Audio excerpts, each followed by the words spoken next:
Asia Morning Briefing. Tron's public listing might be investors' Visa moment for stablecoins.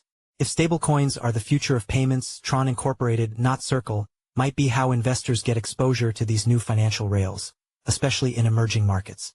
Welcome to Asia Morning Briefing, a daily summary of top stories during U.S. hours and an overview of market moves and analysis. For a detailed overview of U.S. markets, see CoinDesk's Crypto Daybook Americas. Analysis. As Asia begins its trading day, Tron Dow's TRX token is trading flat, up 1%. Crypto traders don't seem to be making much of a recent announcement that Tron, for all intents and purposes, is going public on the Nasdaq via a reverse merger with SRM Entertainment, a lightly traded Nasdaq-listed toy company that is now rebranding as Tron Incorporated, complete with a TRX treasury strategy. While a blockchain going public might be a little different than what traditional investors are used to, in theory, this might be a stablecoin infrastructure play.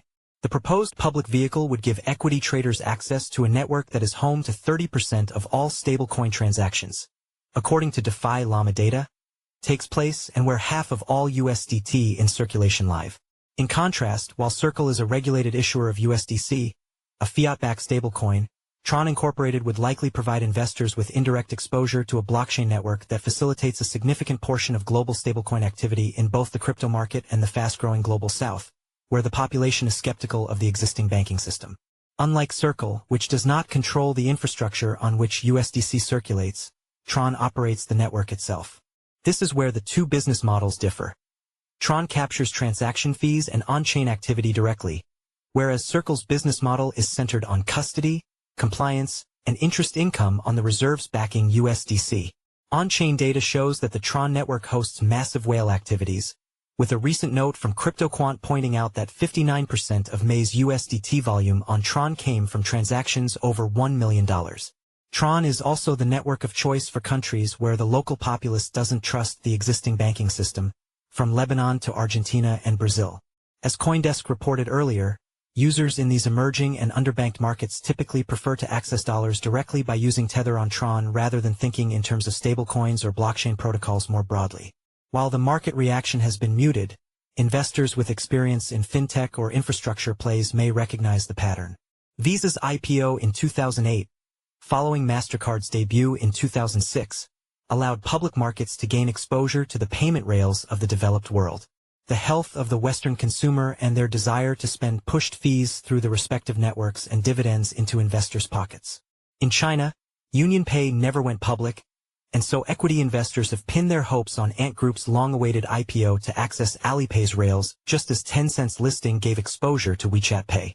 While some once speculated that virtual yuan infrastructure might power commerce in the global south, that thesis has not materialized. Instead, commerce in underbanked regions is increasingly conducted using stablecoins and largely over Tron's infrastructure. If that trend holds, Tron Incorporated may become the most direct public market proxy for the payment rails of emerging markets.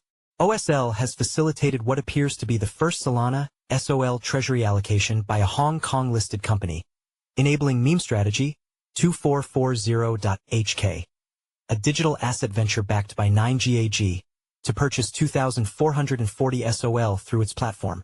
The acquisition of 2,440 SOL, worth approximately $370,000, was completed using OSL's institutional platform, which provided execution, settlement, and custody services. Digital asset investment products pulled in $1.9 billion last week, marking the 9th straight week of inflows, according to a recent report from CoinShares. That brings 2025's year-to-date total to a record $13.2 billion, suggesting institutional appetite for crypto remains strong despite geopolitical volatility.